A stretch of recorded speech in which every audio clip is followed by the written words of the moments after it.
Admiral Zekthul stood on the bridge of his massive warship, looking out at the stars through the great viewing window. His ship was 3 kilometers long and packed with enough weapons to destroy entire planets. Behind him, 300 other ships waited in perfect formation. This was the 7th conquest fleet of the Kethtar Dominion, and Zekthul was proud to command it. The bridge around him buzzed with activity. Crew members worked at their stations, their blue-skinned faces lit by the glow of their screens. The Kethtar were a proud warrior race. They had conquered 164 star systems in the last 300 years. No enemy had ever defeated them in battle.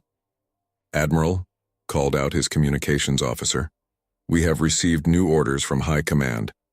Zekthul turned from the window, his forearms crossed behind his back in the traditional pose of authority. "Show me," he said. The main screen, lit up with the image of Supreme Commander Vorthak, the leader of all Dominion forces. The old warrior's scarred face showed the marks of countless battles. "Admiral Zekthul," the commander said, "we have discovered a new target for conquest." Zekthul felt excitement rise in his chest. It had been 6 months since their last victory. His crew was getting restless. They needed another world to conquer. "What system, Commander?" "A primitive world called Earth," Vorthak replied. "Our scouts have been watching them for several cycles. They are pathetically weak. They still use chemical rockets to reach their own moon. Their weapons are crude metal projectiles. They even fight wars among themselves with explosive devices." The bridge crew laughed. Chemical rockets? Metal projectiles? These humans sounded like children playing with toys. Zekthul had seen such primitive races before. They usually surrendered the moment they saw a Dominion warship. "How many ships do they have?" Zekthul asked. "Perhaps a few hundred small craft in orbit around their world," the commander said. "Nothing that could threaten even one of our fighters.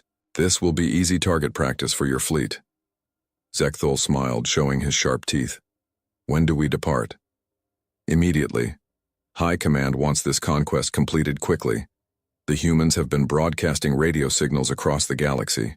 We cannot allow other races to think we ignore such annoyances." The screen went dark. Zekthul turned to his crew. "You heard the Supreme Commander. Set course for the Sol system. All ships are to maintain attack formation." His navigation officer, a young Kethtar named Rixel, looked up from his console.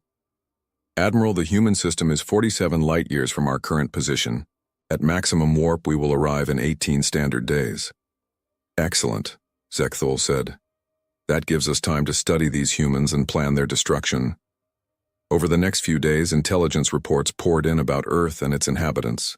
The humans had only recently developed nuclear weapons, crude devices that split atoms to create explosions. They had barely begun to explore their own star system. Their largest spacecraft could carry only a few crew members. But what amazed the Dominion officers most was how the humans fought each other. They had been at war for their entire recorded history. They used simple guns, bombs, and vehicles to kill each other by the millions.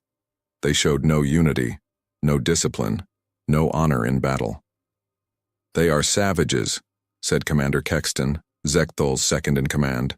"They kill their own kind for sport. At least we fight for glory and conquest."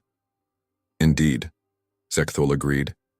"These humans will learn what real warriors look like." The only voice of concern came from Scout Captain Vexinen, who had been monitoring Earth's radio transmissions for months. She was a careful officer, known for her attention to detail. During the daily briefing, she raised her hand. "Admiral, I have noticed something strange in the human broadcasts," she said. Zekthul looked annoyed. What could possibly be strange about primitive radio signals? "There are gaps, sir. Periods where certain types of transmissions simply stop. And our sensors have detected unusual energy readings from their moon." "What kind of energy readings?" Vexinen checked her datapad. "Unknown, sir. The patterns do not match any known technology, but they are very faint. It could be natural phenomenon." Commander Kexton laughed. "You worry too much, Captain. These humans probably have some primitive nuclear reactors on their moon. Nothing that could threaten us. Still," Vexinen continued, I recommend caution. We know very little about human psychology or capabilities. Perhaps we should send a smaller force first, to test their defenses. The bridge fell silent. Zekathol's eyes narrowed. In 300 years of conquest, the Dominion had never needed to test enemy defenses. They had never needed caution. Their power was absolute. Captain Vexnin, Zekthol said coldly, are you suggesting that 300 Dominion warships cannot handle a few primitive humans? Vexnin lowered her head. No, Admiral. I simply think... You think too much, Zekthol interrupted. The humans have chemical rockets. We have quantum drives. They have metal bullets. We have plasma cannons that can melt asteroids. They fight with sticks and stones while we command the power of stars themselves. The other officers nodded in agreement. They had heard this speech before, during their 164 previous victories. It was always the same. The enemy looked dangerous until they met Dominion firepower. Besides, Commander Kexton added, look at their history. The humans cannot even unite their own planet.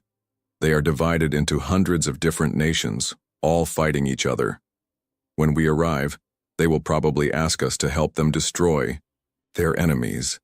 More laughter filled the bridge. This had happened before, too. Many primitive races were so busy fighting themselves that they welcomed Dominion rule as a way to end their wars. Zekthol walked back to the great window. Outside, his fleet moved through space like a school of metal fish. Each ship bristled with weapons. Each crew was trained from birth for war. They were the finest military force in the known galaxy. Tell me about their weapons again, he said. His intelligence officer Dexmar pulled up the files. Crude explosive devices, Admiral. They use chemical reactions to propel metal objects at high speed. Their largest weapons can destroy buildings, but they require enormous machines to transport them. And their space defenses? Non-existent. Sir, they have a few small satellites in orbit, but these are for communication only. No shields, no weapons, no armor. A single fighter could destroy them all in minutes. Zekthul nodded. This was going to be easier than he thought. Perhaps he would not even need to destroy any human cities. A simple demonstration of dominion, power would be enough to make them surrender. What about their population, he asked. Approximately 8 billion humans on the planet's surface, Dexmar replied. They will make excellent workers in the Dominion mines. 8 billion. That was more than most worlds, but still manageable. The Dominion had enslaved larger populations before. Humans would probably be good workers. They seem to enjoy fighting each other, so they might even make decent soldiers if properly trained. Admiral, Vexinen spoke up again. There is one more thing. The humans have been very quiet recently. Their military communications have almost stopped. It is as if they are preparing for something. Zekthol sighed. Captain, you see threats? Everywhere. The humans have probably detected our approach and are cowering in fear. This is normal behavior for primitive races. But, sir, their behavior pattern does not match our previous conquest. Usually, primitive worlds increase their communications when they detect our fleets. They send desperate messages to each other, trying to organize defenses. These humans have gone almost completely silent. Commander Kexton waved his hand dismissively. Maybe they have given up already. Smart choice. It will save us time and ammunition. The days passed quickly as the fleet approached the Sol system. Zekthol spent his time reviewing battle plans and imagining his victory celebration. This would be his third conquest as fleet admiral. After this success, he might be promoted to Supreme Commander himself. His crew shared his confidence. They had never lost a battle. They had never even been seriously challenged. Their quantum shields could stop any known weapon. Their plasma cannons could punch through any known armor. Their fighters could outrun and outgun any enemy ship. The humans had none of these advantages. They were trapped on their single world with primitive technology and no allies. It would be like crushing insects. On the final day before reaching Earth's system, Zekthul called a meeting of all ship commanders. The holographic images of 300 captains filled his briefing room. These were veteran warriors, each commanding a ship capable of destroying moons.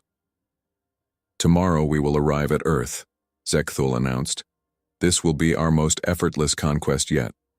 The humans have no space fleet, no orbital defenses, and no advanced weapons. We will demand their surrender and give them 1 day to comply. If they refuse, we will demonstrate our power by destroying one of their cities. Which city should we target? Asked Captain Morthek of the heavy cruiser Vengeance. Their largest population center, Zekthul replied. Show them that resistance is futile. Admiral, said Captain Velcor of the carrier Domination, should we take prisoners? Human specimens might be valuable for study. Zekthul considered this. Take their leaders alive if possible. The rest can be processed as standard slaves. The meeting continued for 2 hours as they planned every detail of the conquest, where to position the fleet, how to broadcast their demands, which ships would handle planetary bombardment if necessary. Everything was routine, based on procedures refined through 164 victories. Only Scout Captain Vexnin seemed troubled. After the meeting, she approached Zekthul privately. Admiral, I must speak with you about the energy readings from Earth's moon. Zekthul was tired of her concerns. What about them? They have grown stronger as we approach, and the patterns have changed. It almost seems like the moon is watching us. Impossible. The humans barely have the technology to reach their moon, much less build installations there. That is what troubles me, sir. Our scans show no surface structures, no ships, nothing. But the energy signatures are definitely there, and they are definitely artificial.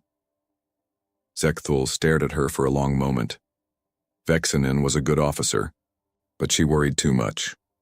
Every conquest brought new unknowns, and she always found something to fear. Captain, he said finally, in 3 centuries of conquest, has the Dominion ever encountered a primitive race that could threaten us? No, sir. Have we ever failed to achieve complete victory? No, sir. Then trust in Dominion superiority. Tomorrow these humans will learn what it means to face the greatest military force in the galaxy. Vexnin saluted and left, but her worried expression remained.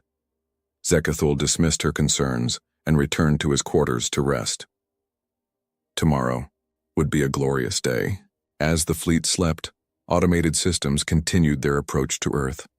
Sensors swept the human system, cataloging every satellite, every space station, every piece of orbital debris.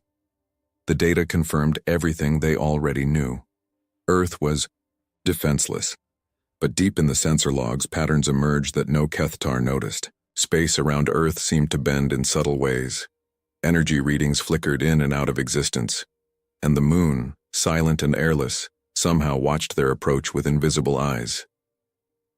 The 7th Conquest Fleet moved steadily toward its destiny, confident in its power and certain of its victory. Behind them lay 164 conquered worlds. Ahead lay Earth, apparently helpless and primitive. None of them suspected that they were flying toward the greatest surprise in Dominion history. Deep beneath the surface of Luna, humanity's moon, Admiral Sarah Chen walked through corridors that officially did not exist. The Solar Defense Command Center was humanity's greatest secret, carved from solid rock and hidden behind technology that made it invisible to any known sensors. Sarah moved with the confidence of someone who had prepared for this moment her entire life. At 52, she was humanity's most experienced space commander, though the public had never heard her name. Her gray hair was pulled back in a practical ponytail, and her uniform bore no insignia that any civilian would recognize. The corridor she walked through stretched for nearly a kilometer, lined with blast doors thick enough to survive direct nuclear hits. But nuclear weapons were ancient technology compared to what lay behind these doors. Humanity had moved far beyond such crude tools. "Admiral," called a voice from behind her. She turned to see Dr. Marcus Webb hurrying to catch up. The physicist was 10 years younger than Sarah, with the excited energy of someone who had just solved an impossible problem. "Doctor?" Sarah nodded. "Are your systems ready?" "More than ready," Marcus replied, his eyes bright with pride. "The Dimensional phase generators are operating at 100% efficiency. All 12 ships are fully charged and standing by. Sarah smiled. 12 ships to face 300. The numbers seemed impossible. But humanity had learned long ago that victory was not about having more guns. It was about having better ideas. They reached the main command center, a vast chamber filled with displays showing the approaching alien fleet. Technicians worked quietly at their stations, tracking every enemy vessel with precision that the aliens could not imagine. "Status report," Sarah called out. Lieutenant Commander Torres looked up from his station. "The Kethtar fleet will reach our outer sensor perimeter in 18 hours. They are maintaining standard conquest formation exactly as we predicted." Sarah nodded. For 5 years, humanity had been intercepting and studying alien communications. They knew everything about Kethtar tactics, technology, and psychology. The aliens had no idea they were being watched. "Any changes in their approach?" she asked. "None, Admiral. They are following the same pattern they used in their last 60 conquests. They expect us to surrender immediately or offer token resistance." Captain Jake Morrison approached from across the room. At 38, he was the youngest ship commander in human history, but he had earned his rank through years of preparation for this exact scenario. His calm demeanor hid the excitement of finally putting their plans into action. "Admiral," he said, "the Phantom Squadron is ready for deployment. All pilots are standing by." Sarah looked around the command center at her team. These men and women represented humanity's best and brightest, recruited from every nation on Earth. They had worked in absolute secrecy for decades, preparing for the day when humanity would face its first real test among the stars. "Before we begin," Sarah said, "let me remind you all how we got here." The main display changed to show images from 30 years ago, when humanity first detected alien radio transmissions. The early signals had been exciting proof that life existed beyond Earth. But as linguists decoded the messages, excitement turned to fear. The Kethtar Dominion was systematically conquering every inhabited world in their path. They showed no mercy, no interest in peace, and no respect for other forms of life. Entire civilizations had been enslaved or destroyed. "When we realized what was coming," Sarah continued, "our leaders made a choice. Instead of preparing for traditional warfare, we would develop something completely new." Dr. Webb stepped forward to take over the explanation. "The key insight came from studying quantum mechanics at the subatomic level. We discovered that matter and energy exist in multiple dimensions simultaneously. Most beings can only perceive 3 dimensions of space and 1 of time, but the universe actually has 11 dimensions." He gestured to the display, which now showed complex mathematical formulas. "By manipulating quantum fields, we learned to shift objects partially into these other dimensions. A ship using dimensional phase technology becomes invisible, untouchable, and able to pass through solid matter," Captain Morrison added. "But the real breakthrough was learning to selectively phase individual components. We can make our weapons solid while keeping our hulls intangible, or we can phase specific parts of an enemy ship while leaving the rest untouched." Sarah watched her team absorb this information. Even after years of development, the technology still seemed like magic. "The aliens have conquered 164 worlds using overwhelming firepower. They have never faced an enemy that could simply step outside of normal reality." The display now showed technical specifications of humanity's 12 ships. They looked nothing like the crude rockets the aliens expected. Each vessel was a masterpiece of engineering, powered by zero-point energy and armed with weapons that could rewrite the laws of physics. "The Phoenix-class interceptors," Dr. Webb explained, "are designed around a single principle: absolute technological superiority through dimensional manipulation. Each ship can phase in and out of normal space-time at will." Lieutenant Commander Torres pulled up a tactical display. "Based on our analysis of Kethtar combat records, they rely on 3 main advantages: superior numbers, heavy armor, and overwhelming firepower. Our ships neutralize all 3. Sarah walked to the center of the room. Around her, displays showed the approaching alien fleet in perfect detail. 300 massive warships, each one capable of destroying cities, all approaching Earth with Complete confidence. They think we are primitives, she said. Let them keep thinking that. The plan humanity had developed was elegantly simple. For decades, they had maintained the illusion of primitive technology. Radio transmissions were carefully edited to hide any advanced developments. Space launches used inefficient chemical rockets to disguise humanity's real capabilities. Even Earth's military communications were designed to sound crude and unorganized. The psychological warfare aspect is crucial, explained Dr. Lisa Park, the mission's xenopsychologist. The Kethtar have never encountered serious resistance. Their entire military doctrine is based on intimidation, followed by overwhelming attack. They have no procedures for dealing with an enemy that refuses to follow their expected patterns. Captain Morrison brought up recordings of alien communications. Listen to how they talk about us, he said, playing back Admiral Zechthal's briefings.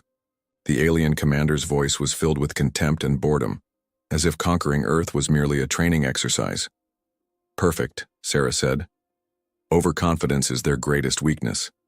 Dr. Webb activated another display showing Earth's hidden, defensive installations. To alien sensors, Earth looked exactly as primitive as expected, but the reality was far different. Every major city had underground bunkers protected by dimensional phase shields. The moon base was completely invisible, existing partially outside normal space. Orbital platforms that appeared to be simple communication satellites were actually sensor arrays more sophisticated than anything the aliens possessed. Most importantly, Dr. Webb continued, we have been studying their technology for years. We know exactly how their shields work, how their weapons function, and how their ships are constructed. They know nothing about us. The command center grew quiet as everyone contemplated the approaching battle.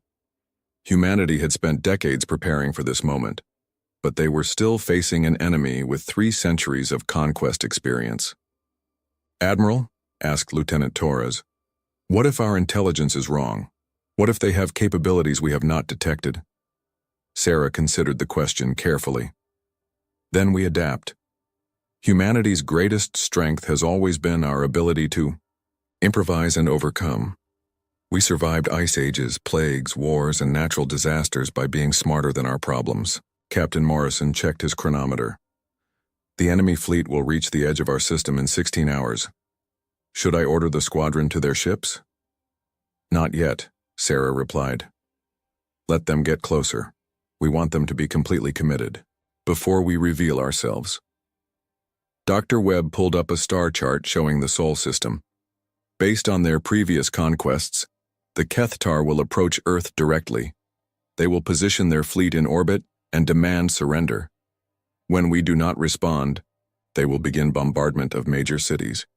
That is when we strike, Sarah said. The moment they begin targeting civilians, they become legitimate military targets under every law of war humanity has ever created. The next few hours passed quickly as final preparations were completed. All 12 ships ran final systems checks. Pilots reviewed their mission parameters one last time. Ground crews loaded the specialized equipment that would make victory possible. Sarah walked through the hangar where humanity's secret fleet waited. The ships were beautiful in their own way, sleek and angular, covered in surfaces that seemed to bend light around them. Each one represented decades of research and development by the finest minds on Earth. Magnificent, said Dr. Webb, joining her in the hangar. Sometimes I cannot believe we actually built them. Building them was the easy part, Sarah replied. Using them will be the real test. Captain Morrison emerged from his ship, the lead vessel designated Phoenix 1. Admiral, my pilot is asking about rules of engagement. What are our exact parameters? Sarah had thought about this question for months. Humanity was about to announce itself to the galaxy by completely destroying an alien fleet. The message they sent would determine how other species viewed them for generations to come. Total elimination, she said finally. No survivors, no wreckage, no evidence that we used advanced technology. The galaxy needs to see that threatening. Earth has consequences, but they should not understand how those consequences were delivered. Dr. Webb looked troubled. Admiral, are we certain about this approach? Perhaps we could capture some of their ships, try to communicate with them. Doctor, they have conquered and enslaved 164 civilizations. Their own communications make it clear that they see other species as nothing more than resources to be exploited. This is not a misunderstanding that can be resolved with conversation. Sarah walked to the observation window overlooking Earth. The planet looked peaceful. From here, blue and white and beautiful. 8 billion humans lived their daily lives down there, completely unaware that their entire future would be decided in the next 24 hours. Besides, she continued, our analysis of Keth-Tar psychology is very clear. They respect only strength. If we show them mercy, they will interpret it as weakness and return with a larger fleet. Captain Morrison nodded. Understood, Admiral. Total elimination it is. As the alien fleet drew closer, Sarah gathered her senior staff for one final briefing. The main display showed the enemy formation in perfect detail. Massive battleships at the center, cruisers and destroyers arranged in protective screens, fighter carriers ready to launch attack squadrons. Gentlemen and ladies, Sarah began, in a few hours humanity will fight its first interstellar war. Our ancestors fought with spears and arrows, then guns and cannons, then tanks and aircraft, then missiles and nuclear weapons. Today we fight with the fundamental forces of reality itself. She paused, looking at each of her officers in turn. The enemy expects primitives armed with chemical rockets. Instead, they will face the most advanced military technology in known space. They have studied us for months and learned nothing useful. We have studied them for years and know everything that matters. Dr. Webb activated the final tactical display. Phase 1. Allow the enemy fleet to enter Earth orbit and begin their standard intimidation tactics. Phase 2. When they begin targeting civilian populations, launch all 12 ships in full stealth mode. Phase 3. Selective elimination of the entire enemy fleet using dimensional phase weapons. How long do we estimate for complete elimination? Asked Captain Morrison. Based on simulations, Dr. Webb replied, no more than 20 minutes. The room fell silent. 20 minutes to destroy 300 alien warships that had conquered most of the known galaxy. It seemed impossible, but the mathematics were solid. Admiral, asked Lieutenant Torres, what happens after we eliminate their fleet? Sarah smiled grimly. Then we send a message to the Keth-Tar Dominion and any other species that might be watching. Earth is off limits. Permanently. The final hours before contact passed quickly. Around the solar system, automated sensors tracked the approaching fleet with perfect precision. Deep space telescopes recorded every detail of alien technology and tactics. Communication arrays prepared to broadcast humanity's message to the stars.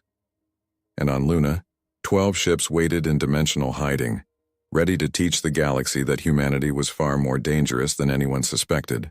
Admiral Zekthul felt the familiar thrill of approaching victory as his fleet dropped out of warp at the edge of the Sol system. Through the great viewing window of his flagship, he could see the small yellow star that powered this primitive world. Somewhere in that system waited Earth and its helpless human population. Fleet status report, he commanded. Commander Kexton consulted his displays. All 300 vessels have arrived safely, Admiral. Formation is tight, and weapon systems are at full readiness. No mechanical problems reported. Zekthul nodded with satisfaction.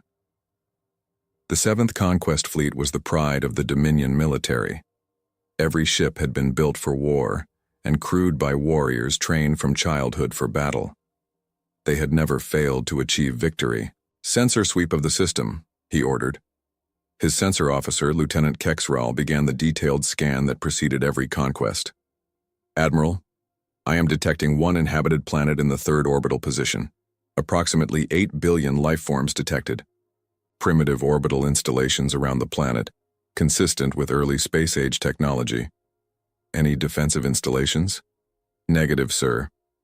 I am detecting several small satellites and what appears to be a simple space station, but no weapon signatures. No shields detected around the planet or its installations. Zekthul smiled. This was exactly what their intelligence reports had predicted. The humans had barely begun to explore their own system and had no real defenses against a serious military force.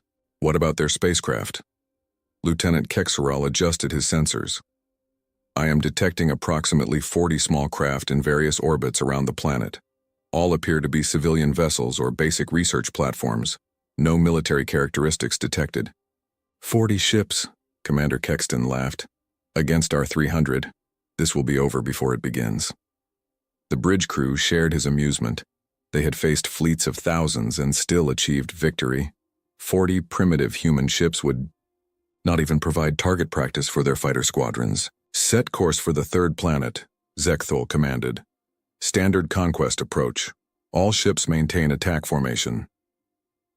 The massive fleet began moving through the Sol system like a pack of predators approaching helpless prey. Their ships were enormous, each one bristling with weapons that could crack planets. The smallest Dominion destroyer was larger than the biggest human spacecraft. As they passed the asteroid belt between the fourth and fifth planets, Scout Captain Vexnin approached Admiral Zekthul with a worried expression. Admiral, I am still detecting those unusual energy readings from the human moon, she said. Zekthul was getting tired of her constant concerns. Captain, we have been over this many times. What exactly are you detecting? Quantum fluctuations, sir. Very subtle, but definitely artificial. The patterns suggest some kind of advanced technology. Show me the data. Vexinen activated a portable display showing sensor readings from Earth's moon. The data was confusing, with energy signatures that appeared and disappeared without explanation. Commander Kexton examined the readings and shrugged. Probably interference from their primitive nuclear reactors. These early civilizations always have messy energy signatures. Sir, Vexinen persisted, I have seen nuclear reactor signatures before. This is different. The quantum patterns are too organized, too purposeful. Zekthul studied the display for a moment. The readings were indeed strange, but they were also very weak. Whatever was causing them could not possibly threaten his fleet. Captain, he said finally, even if the humans have some advanced technology, on their moon, what could it possibly do against 300 warships? We have shields that can stop stellar radiation. We have weapons that can destroy moons. A few unusual energy readings are not cause for concern. Vexnen saluted reluctantly. Yes, sir. As the fleet continued toward Earth, other strange observations began to accumulate. The human planet seemed unusually quiet for a world facing conquest. Most civilizations increased their communications dramatically when a Dominion fleet appeared. They sent desperate messages between their governments, tried to coordinate defenses, or broadcast surrender offers. Earth was doing none of these things. The planet had gone almost completely silent. Communication status, Zekthul called out. His communications officer, Lieutenant Dexvor, looked up from his station. Sir, human communications have decreased by 90% since we entered their system. They are broadcasting only basic civilian signals. Are they trying to hide from us? It appears so, sir, but their attempts are pathetic. We can easily detect their cities, their industrial centers, and their population concentrations. They cannot hide from Dominion sensors. This was strange behavior, but not unprecedented. Some primitive races tried to hide when faced with overwhelming force. It never worked, but it was a natural response to fear. The fleet crossed the orbit of Mars, the fourth planet. Earth was, now clearly visible, a blue and white sphere that looked peaceful and defenseless. Orbital telescopes showed details of the planet's surface: cities, farmland, forests, and oceans. Billions of humans went about their daily lives, apparently unaware that their world was about to be conquered. Any change in defensive posture? Zekthul asked. None, Admiral, Lieutenant Kexeral reported. No military formations detected. No weapon systems powering up. No shield generators activating. They appear to be completely defenseless. Commander Kexton shook his head in amazement.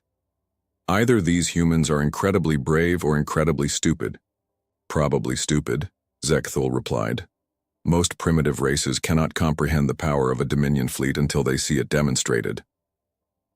As they approached Earth's moon, the strange energy readings that troubled Scout Captain Vexinen grew stronger. She monitored the data carefully, trying to understand what she was seeing. The quantum fluctuations were becoming more organized, more purposeful. It was as if something on the moon was responding to their approach, but her sensors showed no structures, no ships, no installations of any kind. The moon appeared to be a dead, airless rock. "Admiral," she called out, "the energy readings are intensifying. I strongly recommend caution." Zekthul was losing patience with her warnings. "Captain, for the last time, we are the 7th conquest fleet of the Kethtar Dominion. We have quantum shields, plasma cannons, and enough firepower to sterilize this entire system. What could possibly threaten us?" Before Vexinen could answer, the fleet's automated systems began detecting additional anomalies. Space around Earth seemed to be behaving strangely. Sensor beams were bending in impossible ways. Gravity readings fluctuated without explanation. Even the background radiation of space showed unusual patterns. But these readings were subtle, barely detectable even by Dominion sensors. Whatever was causing them was operating at the very limits of known physics. "Sensor anomalies detected," Lieutenant Kexrel reported. "Shall I investigate?" "Negative," Zekthul replied. "We are here to conquer, not to study local phenomena. Continue approach to standard orbital position." The fleet moved into orbit around Earth, positioning themselves for the standard intimidation display that began every conquest. The massive ships arranged themselves in a pattern designed to be visible from the planet's surface. Weapons systems powered up, ready to demonstrate Dominion might. "Open communication channels," Zekthul commanded. "Prepare to broadcast surrender demands." While his communications officer prepared the standard conquest message, Zekthul walked to the great viewing window. Below him, Earth turned slowly in the void. Cities sparkled on the dark side of the planet. Clouds swirled over blue oceans. It was a beautiful world, and it would soon belong to the Dominion. "Admiral," Lieutenant Dexvor called out, "communication systems are ready. Shall I broadcast?" "Proceed." The standard message began transmitting toward Earth on all frequencies. It was a message that had been broadcast to 164 worlds before, always with the same result: immediate surrender or swift destruction. "People of Earth," the message began, "you are now under the authority of the Kethtar Dominion. Your primitive civilization is no match for our military might. Surrender immediately, and your leaders will be allowed to administer your world under Dominion supervision. Resist, and your cities will be reduced to ash." The message continued for several minutes, outlining the terms of surrender and the consequences of resistance. It was a masterpiece of psychological warfare, designed to break enemy morale before the first shot was fired. Message transmitted. "Admiral," Lieutenant Dexvor reported, "we are monitoring all human communication channels for a response." Zekthul returned to his command chair. Now came the waiting period. Most civilizations responded within hours, either with surrender or with desperate attempts at negotiation. A few tried to fight, but those battles never lasted long. Hours passed. Earth remained silent. "Any response?" Zekthul asked. "None, sir. Human communications remain at minimum levels. No government broadcasts, no military coordination, no panic transmissions. It is as if they are ignoring us completely." This was unprecedented behavior. Even the most primitive races showed some reaction to a Dominion fleet. Fear, anger, desperation, something. But the humans seemed to be treating the most powerful military force in the galaxy as if it did not exist.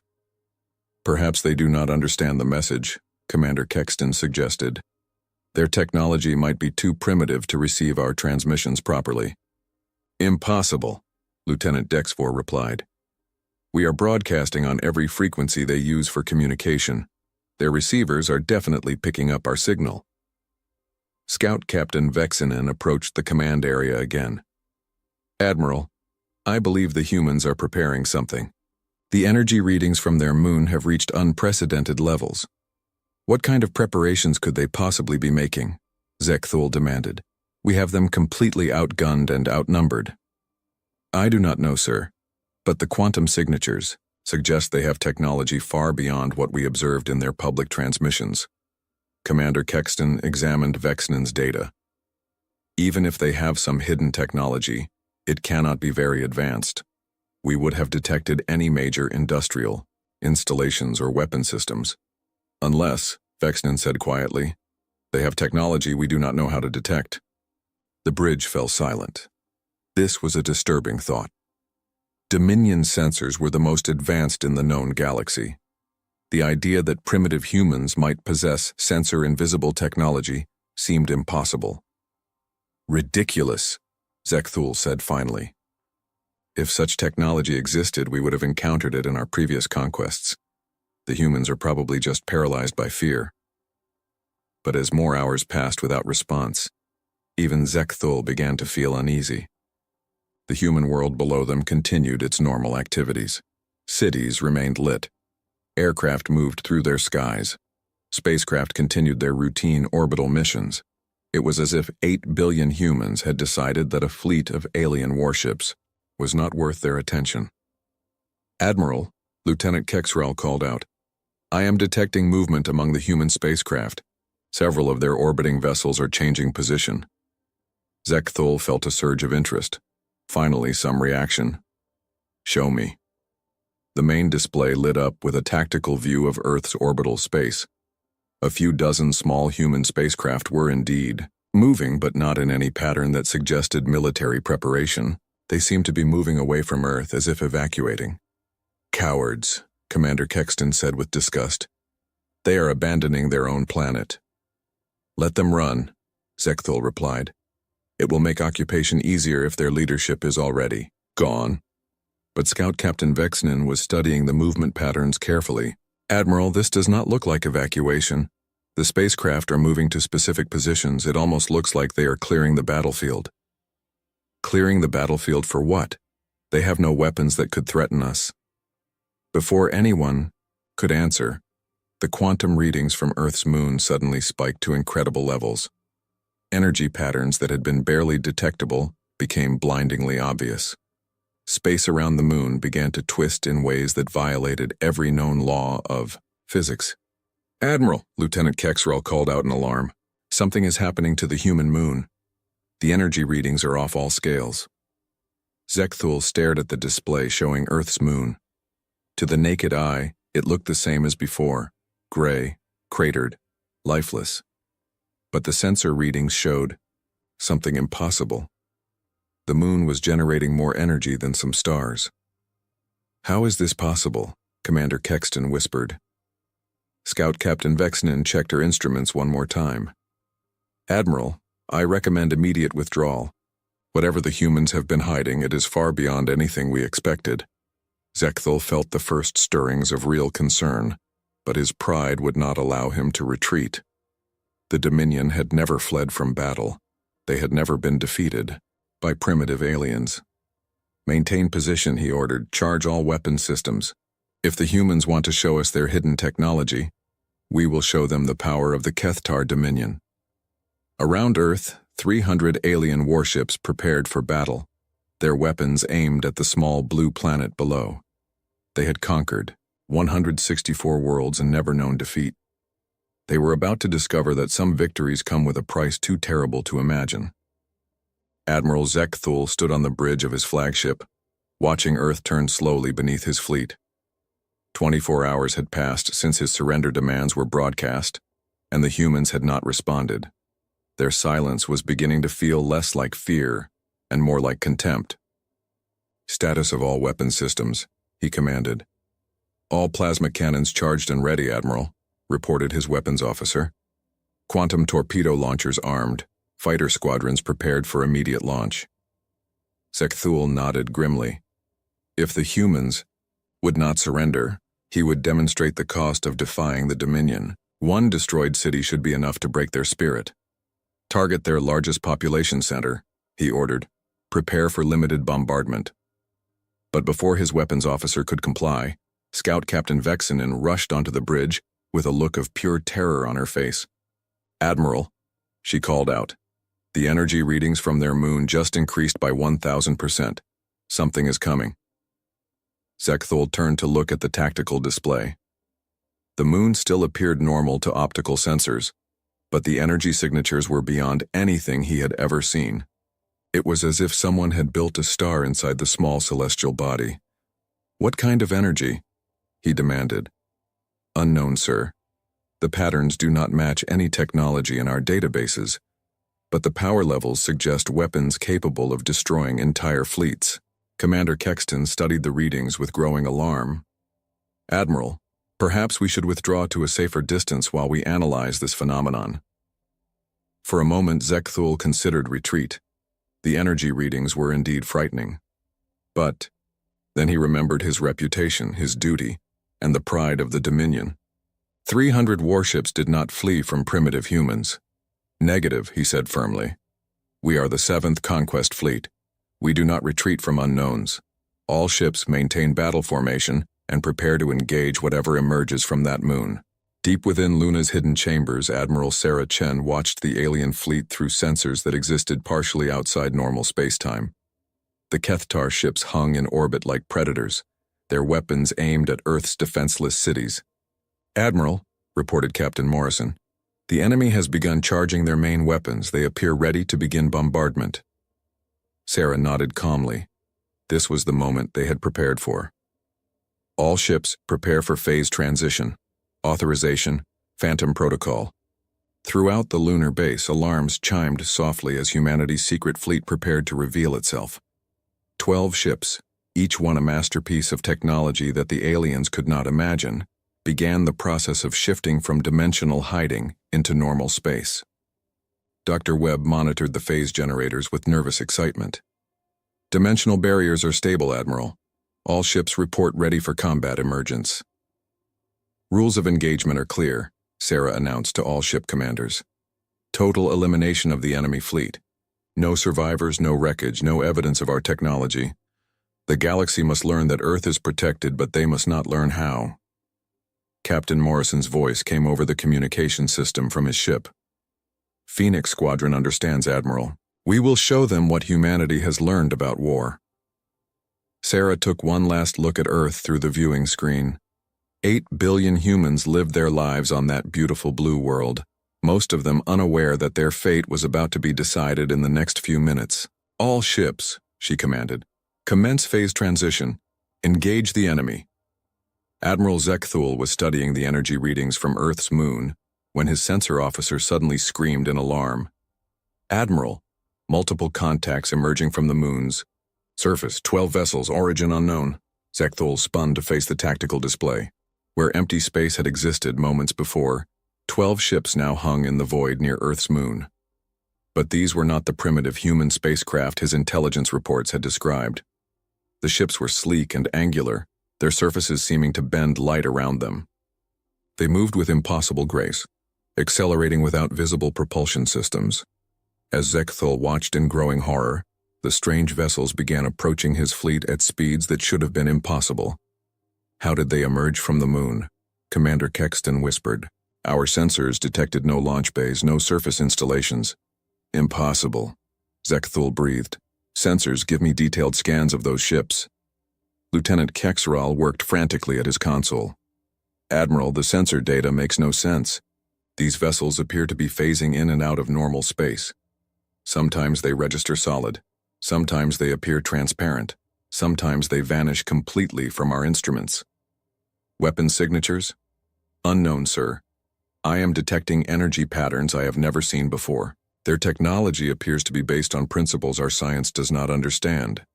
Zekthul felt the first real fear of his military career. In 3 centuries of conquest, the Dominion had never encountered anything like this. These ships violated everything he knew about physics and engineering. "All ships, red alert," he commanded. "Unknown vessels approaching, prepare to engage." But even as his fleet prepared for battle, the human ships began demonstrating capabilities that defied belief. They accelerated without inertial effects, turned without momentum, and moved through space as if the normal laws of physics simply did not apply to them. Captain Morrison sat in the command chair of Phoenix 1, watching the alien fleet through displays that showed reality from 11 different dimensions. The Kethtar ships were massive and impressive, but they were also completely predictable. Humanity had studied their designs for years. All ships assume attack formation, he broadcast to his squadron. Remember, we want complete elimination with no trace of our technology. Around him, his crew worked with calm efficiency. They had trained for this moment for years, running countless simulations against Kethtar tactical doctrines. The aliens were about to discover that all their experience meant nothing against an enemy that played by different rules entirely. Phase generators stable, reported his engineering officer. We can maintain combat phasing indefinitely. Weapons, systems, all dimensional disruptors armed and ready, Captain. Targeting systems are locked onto enemy formation. Morrison smiled grimly. The aliens had weapons that could destroy planets, but they were still bound by the limitations of normal space-time. Humanity had learned to step outside those limitations. Begin the attack, he ordered. Admiral Zekthul watched in disbelief as the 12 human ships suddenly became transparent and began passing directly through his fleet. Not around it, not over or under it, but through the hulls of his warships, as if they were made of smoke. "Impossible!" he shouted. "Ships cannot pass through solid matter." "Admiral," Lieutenant Kexrel called out in panic, "the human vessels are inside our formation. They are materializing inside our ships." On the tactical display, Zekthul could see the impossible truth. Human ships were appearing within the hulls of Dominion vessels, occupying the same space as alien metal and machinery. It should have resulted in massive explosions as matter tried to occupy the same location. Instead, something far more terrifying was happening. The Dominion ships were simply ceasing to exist. Captain Morrison watched through his quantum displays as Phoenix 1 materialized inside the bridge of the alien flagship.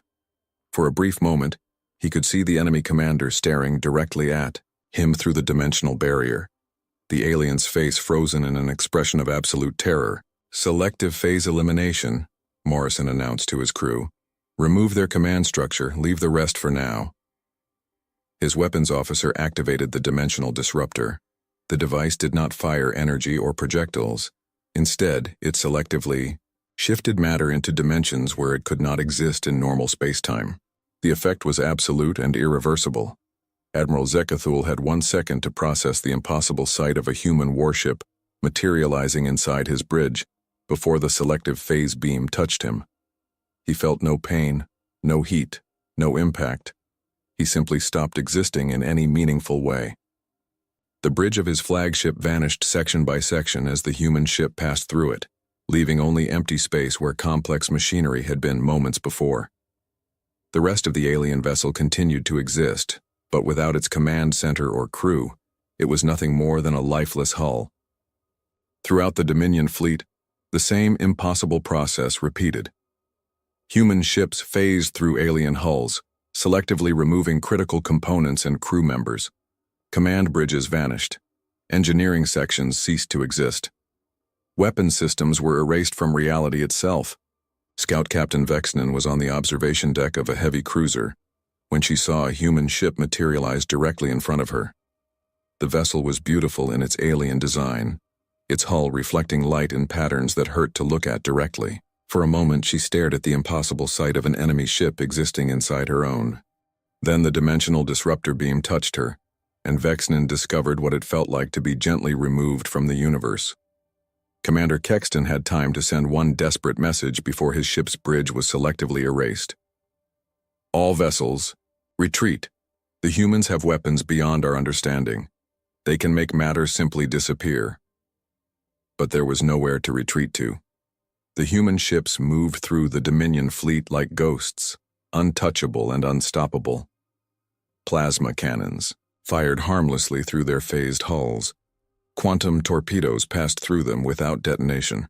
The aliens' most powerful weapons were useless against enemies that could step outside normal reality. Dr. Webb monitored the battle from the Lunar Command Center with professional satisfaction. The dimensional phase technology was performing exactly as designed.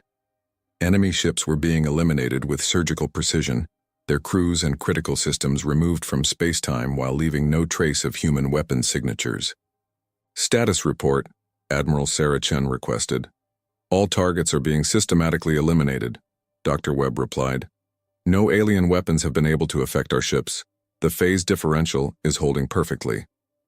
On the tactical display, the Dominion fleet was vanishing ship by ship.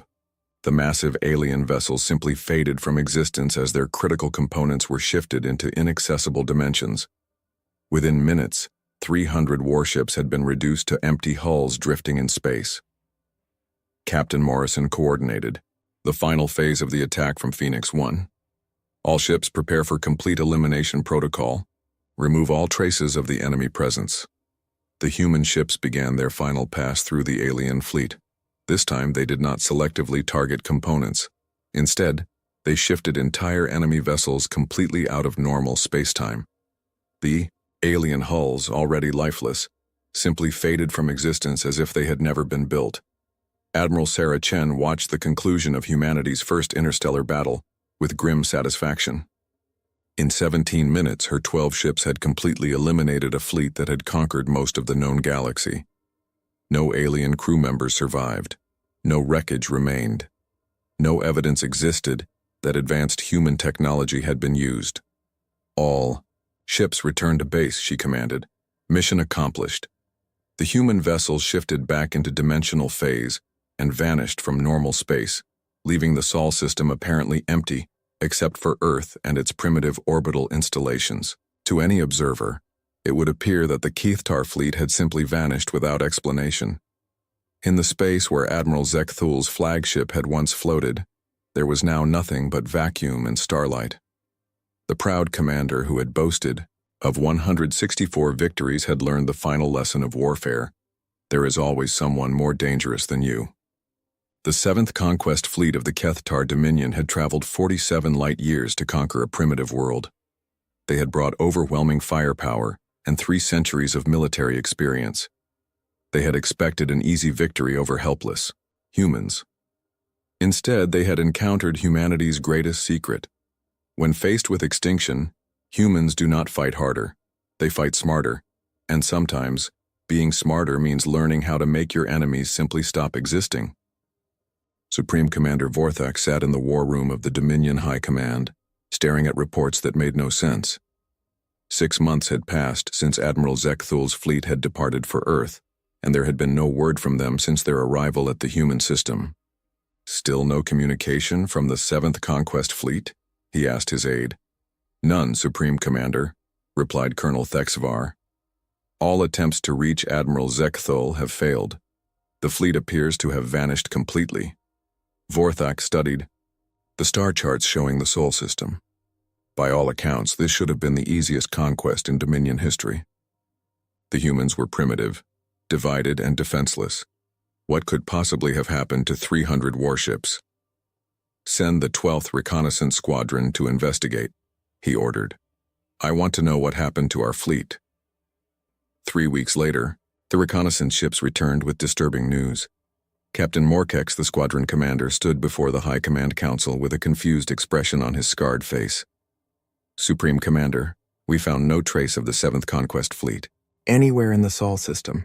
No wreckage, no debris, no distress beacons. It is as if they never arrived. General Korthun, the oldest member of the council, leaned forward. What about the humans? Did they show signs of recent battle? That is the strange part, General. The humans appear completely unchanged. Their technology remains primitive, their military capabilities are unchanged. They show no evidence of having fought a major space battle.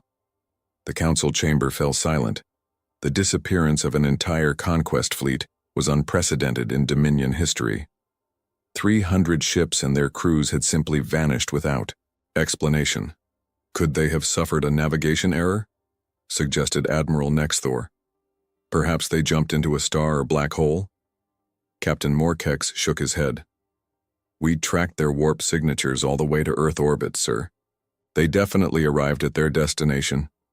After that, the trail simply ends. Supreme Commander Vorthak felt a chill of unease. In his 50 years of military service, he had never encountered a mystery like this. Fleets did not simply disappear without leaving any trace. What is your assessment of human capabilities, he asked. Unchanged, Supreme Commander. They still use chemical rockets for space travel. Their weapons are still primitive projectiles and explosives. Our sensors detected no advanced technology that could threaten a Dominion warship. The Council debated the mystery for hours. Some members suggested that the humans had somehow managed to hide advanced technology from Dominion sensors. Others argued that such deception was impossible. A few wondered if some unknown alien race had intervened to protect Earth. In the end, they reached the only logical conclusion available to them.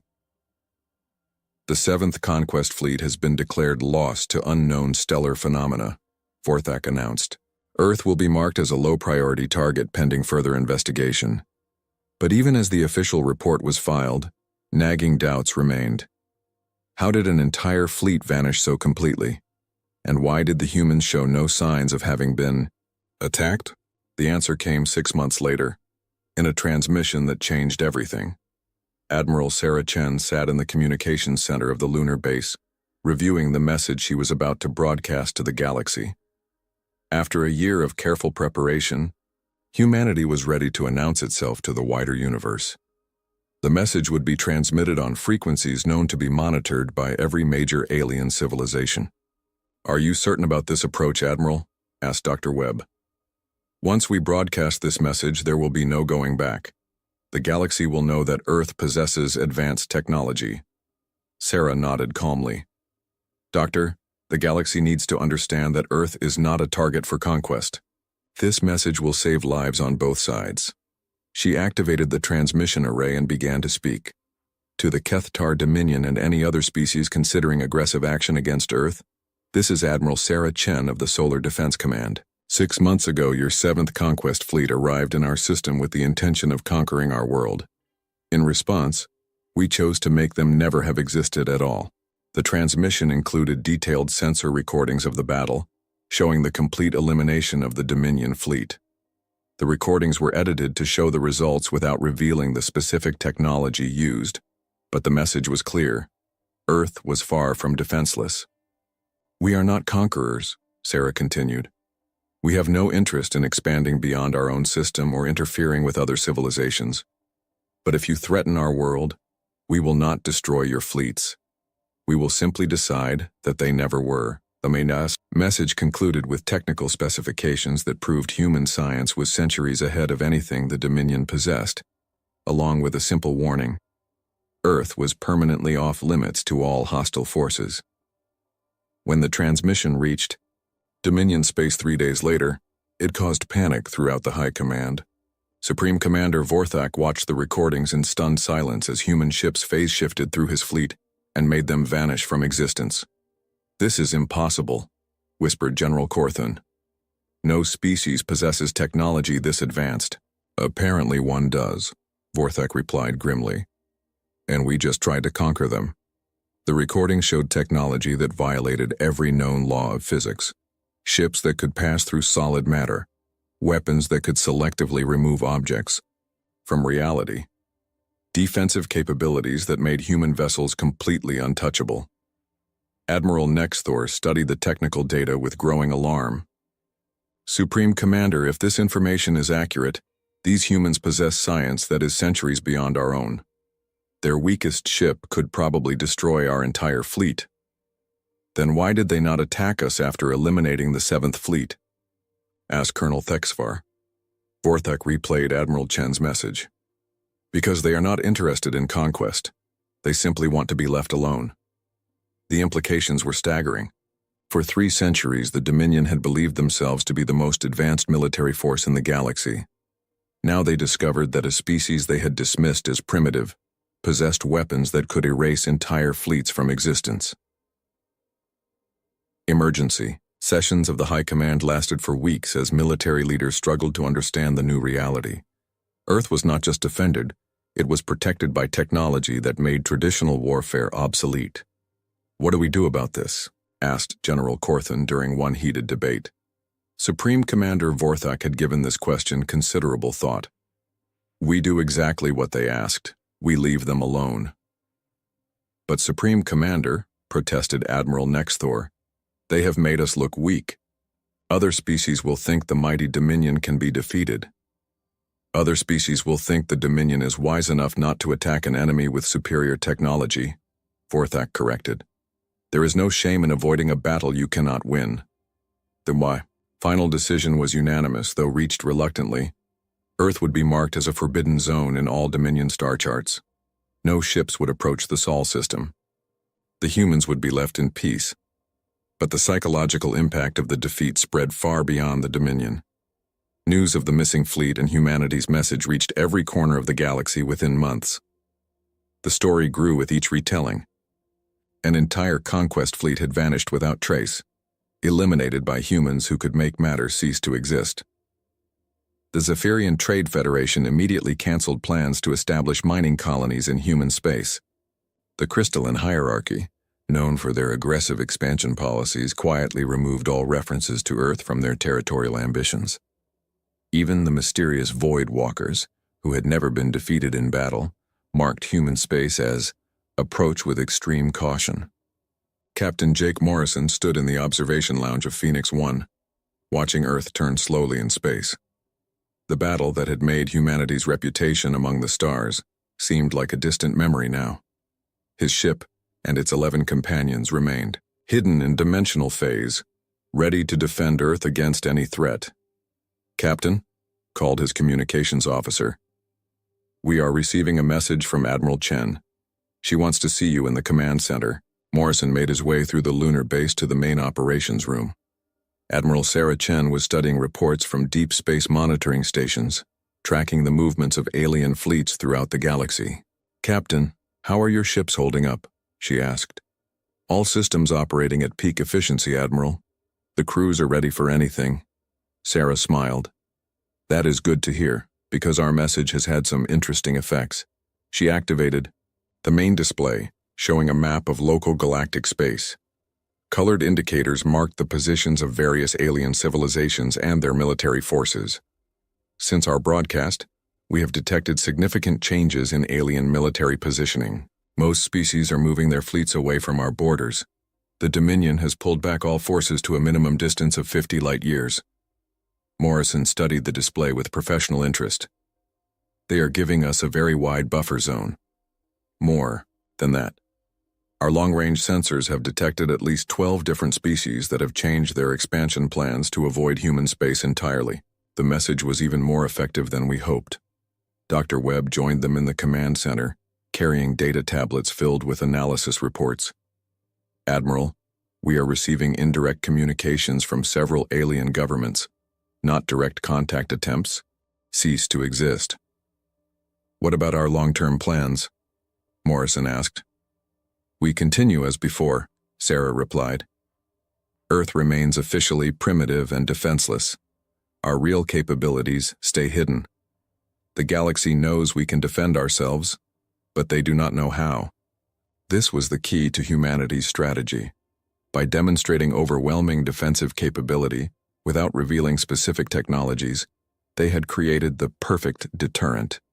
Other species knew that attacking Earth would result in complete annihilation, but they had no idea how to defend against human weapons. "Any signs of species trying to develop countermeasures to our technology?" Morrison asked. Dr. Webb shook his head. "How do you develop countermeasures against technology you cannot understand? Our dimensional phase systems operate on principles that most species have not even theorized about. The beauty of humanity's position was its sustainability. They had achieved perfect security without needing to conquer anyone or expand beyond their own system. Other civilizations could continue their wars and conquests as long as they left Earth alone." "Admiral," Morrison said, "what do you think will happen when other species eventually develop technology that rivals our own?" Sarah considered the question carefully. "Then we will have to stay ahead of them. Humanity's greatest advantage has always been our ability to innovate and adapt. As long as we keep improving our technology, we will remain secure." She walked to the great viewing window overlooking Earth. The planet looked peaceful and beautiful, its blue oceans and white clouds hiding the billions of humans who lived their lives in safety. "Besides," she added, "by the time other species catch up to our current technology, we will have moved far beyond it. Dr. Webb's team is already working on concepts that make dimensional phase technology look primitive." Dr. Webb smiled. "We have some very interesting ideas about manipulating time itself, but those projects are still decades away from practical application.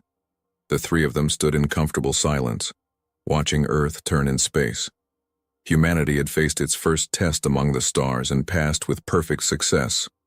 They had proven that advanced technology, carefully applied, could provide absolute security without requiring aggression or expansion. In the depths of space, the automated monitoring stations continued their silent vigil. They watched for approaching fleets, tracked alien communications, and analyzed any signs of potential threats. The galaxy was a dangerous place, filled with species that solved problems through conquest and violence, but Earth was safe, protected by technology that transcended the normal rules of physics and defended by humans who understood that sometimes the best way to win a war is to make sure it never starts. The message had been received and understood. Throughout the galaxy, Earth was off limits permanently and absolutely. Any species foolish enough to test that boundary would simply cease to exist, erased from reality as if they had never been born. And in the hidden chambers beneath Luna's surface, 12 ships waited in dimensional phase, ready to remind the universe that humanity had learned the ultimate lesson of survival. The most dangerous enemies are the ones who refuse to fight by anyone else's rules.